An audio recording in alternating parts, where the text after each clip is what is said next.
Hi guys, welcome to Code Decode. So today we are going to cover the second part of the Java 8 new features. So we have covered lambda expressions, function interfaces, multiple things in the first part. Now we're going to cover a few more things that were added new in Java 8. So let's get started. So the very first thing that I'm going to cover here is what are the default methods. So in Java 8, this is a very new thing which was added with Java 8, and this particular enhancement was related to only interfaces. So default methods were the way to add the new methods to interface without affecting the implementing classes. So before making me go through these theories, let me go through the practical implementation first. So this is my interface. Okay, so this is my interface demo. As per this is a way of adding new method. So I want to add some new method. So let me do it in the old way. So what we used to do, we used to have only the abstract methods in interface. So as soon as I add my new print name abstract method, what happens, can you see? If this was not there, everything was perfectly fine. There was no issue anywhere. Comment this because this is not available. Since there was only one abstract, there was nothing, right? So there was no problem. As soon as I add one of the abstract method, all my interfaces, all my implementing interfaces, say this is my interface demo, this is my class interface demo implementation 1 which implements interface demo, this is implementation part 2 which also implements demo, this is my part 3 which is also implementing demo. So all these three classes, implementing classes, started giving me compile time error as soon as I've added one new method in the interface named as print name. So what Java people thought was just adding one new method started affecting multiple implementations classes. So here only 3 implementation classes I have. If I had like 100 implementing classes, all my 100 implementing classes would have started giving me this compile time error.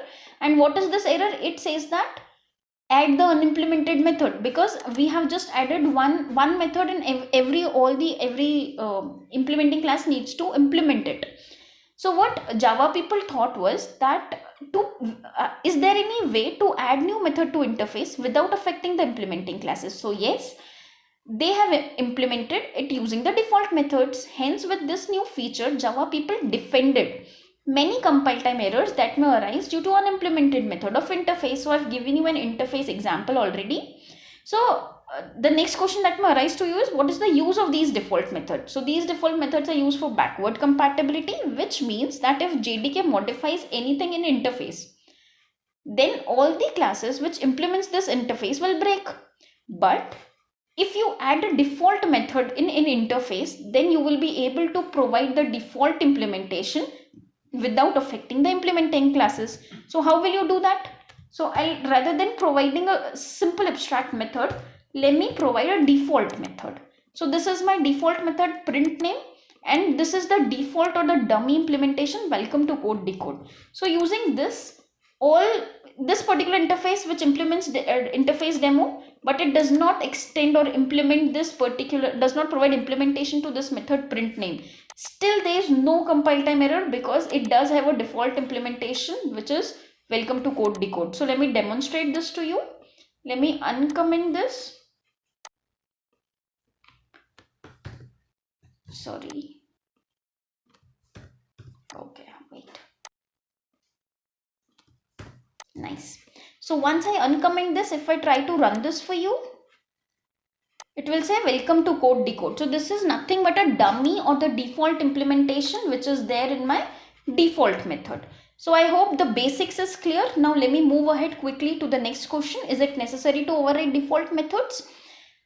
So if you have an interface, if you have an implementing class, is it really necessary to override these default implementation? So the answer to that is the default methods have dummy implementation. If you can see here, this is the dummy implementation. The implementing class, if it is okay with the dummy implementation, then use that dummy implementation of default method. If you're not satisfied, then you can override and provide your own implementation. I'll show you how, don't worry. So this is my third implementing class which implements interface demo. So now it says that no, I'm not okay with the default implementation, welcome to Code Decode. I want to override this particular implementation of print name default method. So are you able to do that? Yes, I'm able to do that. I've overridden this particular print name. So the name is same, print name. Method signature is completely same. I'll tell you how to do that. But if you can see that if I run this, it now says welcome to overridden method of code decode. So this is how you can always override if you're not happy with the default implementation of the default dummy method or default method. So if this is clear, let me move ahead to the next question. Is default, this is a very important question from interview perspective. This is a very tricky question. So is default keyword one of the access modifiers? So I've already told you there are access modifiers for methods, variables, and many more things. So the access modifiers are public, private, and protected, and also default. But if you remember, we have never used default as a keyword to denote the default access modifier. It's just if you don't use any modifier, then automatically that method or variable becomes a default access modifier. So the default is not an access modifier like public, private, or protected. Default access modifier we don't use at all.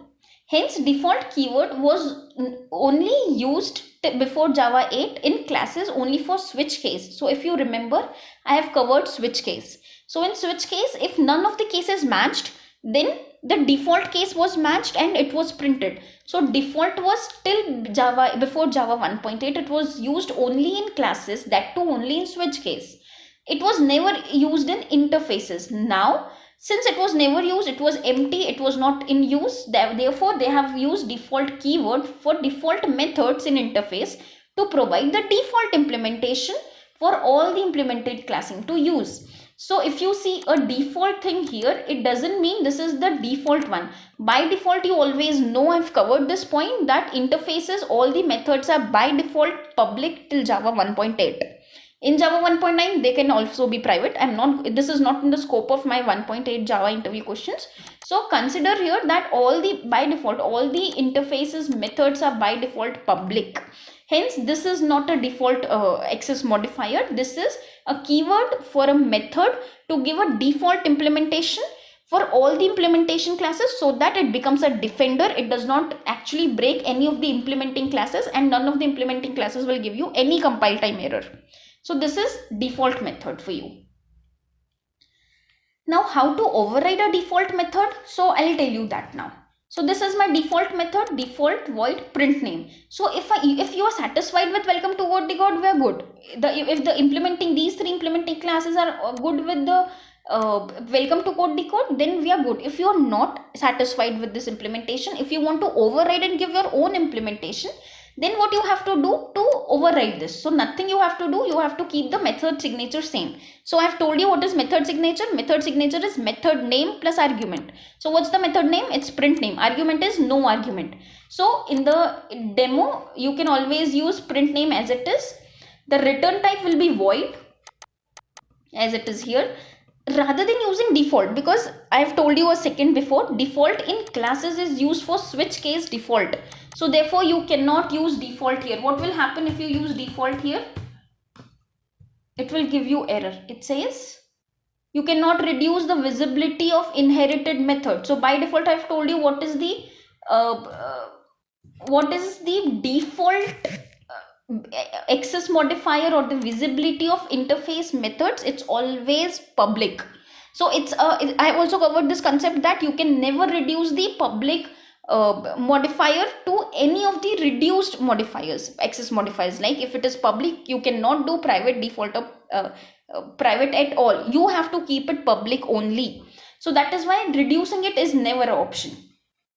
So that is why you have to remove the default keyword, because in classes default keyword is used in switch case to denote the default case if no previous cases matched.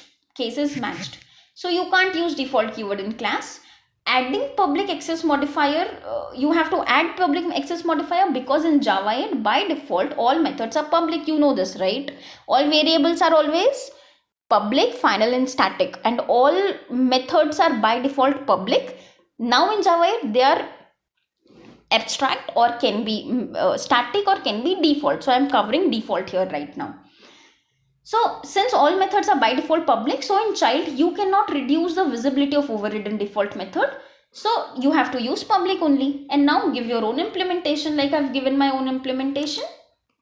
Welcome to the overridden method of code decode, and I've already shown you in console. This is welcome to overridden method of code decode. So simple as that. This is how you can override the default method. But remember to remove this default keyword, and rather for Java 1.8 use public keyword. Can you use hash code default implementation and interface? Now this is again a very tricky question. So for every implementing classes, we override hash code if you want to use equals and hash code techniques in your implementing classes. I've already covered equals and hash code in previous videos. I'm not going to cover that particular thing here, but the concept that you can never give your own default implementation of hash coded interface as a default implementation for all the classes to use. So let me show you what will happen. So you know that, okay, let me first do this. So you know that int hash code is the hash code. This is the method signature. To actually use it as a default method, what I will do, I'll actually take the objects int hash code, I'll put it default. And now I was thinking that all the implementing classes don't have to override hash code, because I'm giving them the real written 2 into 3 as the overridden concept. Don't go for 2 and 3. You are knowing this, that this is not a good hash code implementation. I'm just giving you an example here. It should always return a unique primary key number or the real hash code number for every object or the custom object you are doing. But for an example, if I have to write some common implementation for hash code for all the implementing classes, then I could have done this. I could have used default int hash code, but this does not allow. Why? It gives you compile time error. Why? A default method cannot override a method from Java lang.object. So this is very important. Make it a very good note of this. In interface from Java 1.8, you have default methods, but you cannot override any of the Java lang object as a default method, thinking that now I've given the implementation, all the implementing classes will use this default implementation and they don't have to override the hash code. No, that's never gonna happen. You will get a compile time error. I've told you how. So we are not allowed to override objects class method as default method interface, else you will get a compile time error. All implementing classes of default has access to all methods of the object class.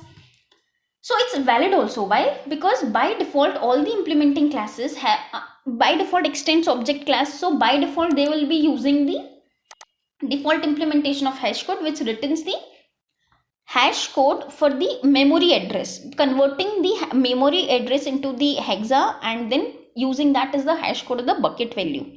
So since all the implementing classes has access to methods, all the methods of object class, you don't have to override it, and you cannot actually, it will give you compile time error.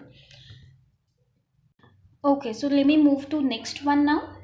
So how default methods in interfaces cope up with diamond problem. So a quick review to what diamond problem, I've already covered this, but still diamond problem occurs in Java due to multiple inheritance. So if one class is extending two classes and both of those two classes have some common method, then this child class will actually have which method as its own. So it will be confused between this parent 1 or parent 2. So that is a diamond problem. So that is why Java doesn't like those complexities. It does not allow multiple inheritance with classes.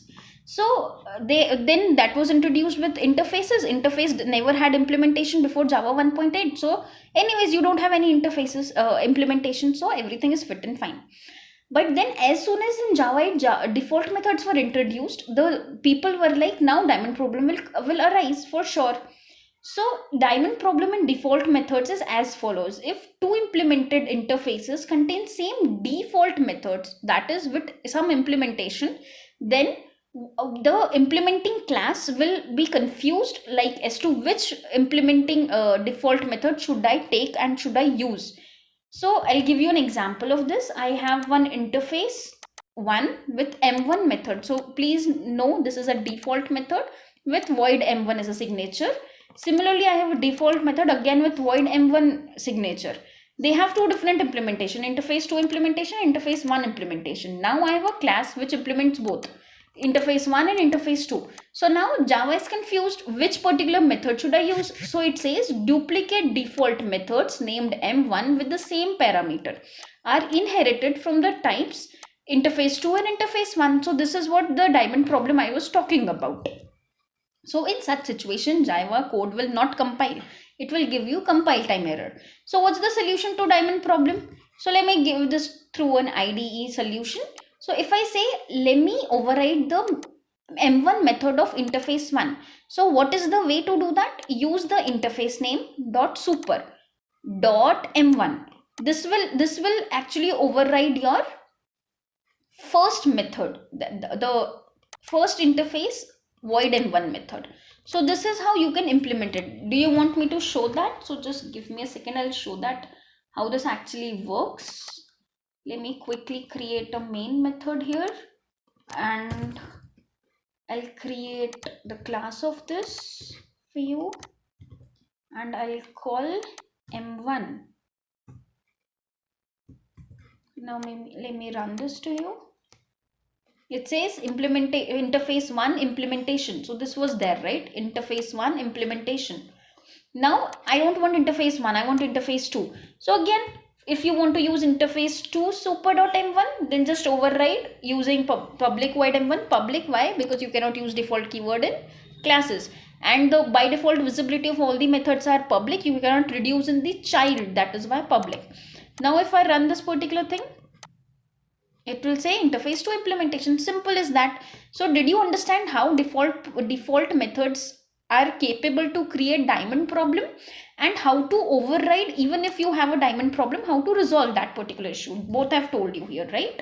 So use interface name dot super dot the method name which is conflicting, and then you will be able to specify which interface, parent interface, do you want to take a default method from.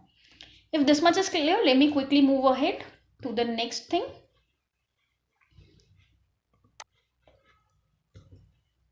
Why static methods were introduced in Java? So this is again a very new thing that was implemented in Java 8, static methods. So we all know what static methods are. There is nothing new to static methods, but the static methods in interface in Java 8 is a new thing for us.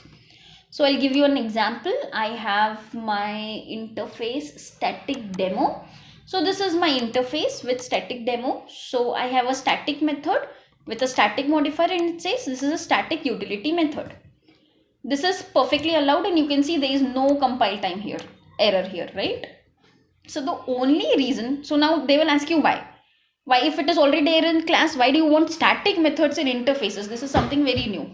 So the only reason for introducing these static methods in interface is that you can call those methods with just interface name. You don't have to create class and then its object, and then you need to do anything with that particular thing. So basically class is very costly in terms of memory and performance. Why? Because interfaces never contains constructors, classes do. Interface never contains static blocks or static blocks and initializers, but classes do. So there is nothing costly in terms of memory and performance when it comes to interface, because you can never create an object of interface. They don't actually need the object's memory. Hence, if we don't have to need to create the object, and hence if everything is static, say for example I want a utility, I want to create a utility is basically having everything static. Say for example I need a utility to get a driver, and then I need a utility to get the connection, I need to get a utility to provide the username, and then create everything according to those inputs. So that is static, that is always going to be the same. So make those methods static and use it everywhere just by using the interface name. So you don't have to create any class, and you don't have anything costly in terms of memory and performance. So that is why you can always, if you have everything static, every single method is static, you don't have to create a class, you can actually create a single interface. But this particular flexibility is only available to you after Java 8. Before that you have to create a class. So I have already told you an example. This is my static method. If all the methods are static, you can continue writing here and just use it using interface name dot thing. So for example, okay, how would you use the static thing? This is afterwards. You just have to do this dot, and it gives you a static method. That's it. Simple as that. So let me run this for you. This is a static utility method. So do you understand how to use a static method which is defined in an interface into a class? Very simple, very simple. Just the interface name dot static method. It actually prevents you creating a class, creating objects, giving memories, performance issues, everything you are like actually paid off. You can use interfaces. Now the next question which can arise to you is, are static methods available to implementing classes by default like default methods? So remember, this is very important concept. Static methods are not default methods. They are not available to implementing classes by default. So default methods were available to all the implementing classes, but static methods are not. They are not static methods, they are actually static methods. So you can call these explicitly by using the implementing class name as this. They won't access these methods directly. This is the disadvantage of static methods in interface, that implementing classes do not have implementing by default availability of that. You have to call it explicitly. So let me give you an example. So if I say, if I just create an object of my class, this particular class, I've created object of this class, then I'm thinking I am the child of this interface. So everything that interface contains, so what this interface contains, it contains one static method. So since I'm a child, I should have the access to this. So with this particular class object, I'm going to call this method, and then I should have the printed things that I have, that this is a utility method. But this is never gonna happen because static methods visibility is only to the interface, not to the child. So the method static method is undefined for my implementing class. Do you understand this point, that static methods are static, they are not default? That means the implementation is not by default available to your child classes. So that much is clear. Let me quickly move ahead. Okay, so now I was about to cover predicate, function, consumer, supplier, streams, parallel streams, and many much things, and I have the things ready with me, but I cannot actually like make this learn to you people, because I do have some requests saying that this is something very new and they need complete tutorial, then only they will be able to understand the interview question. So I'll be waiting for your comments in the comment section, that do you want me to cover these predicates, supplier, everything in a tutorial format first and then as an interview question, or can I quickly move ahead with the interview questions, like surpassing the basics and using the main concepts for the interview? So the way you like. I'll be expecting some comments so that I can structure my next video according to your requirement. So that's it from my side. We'll meet in the next video. Thank you.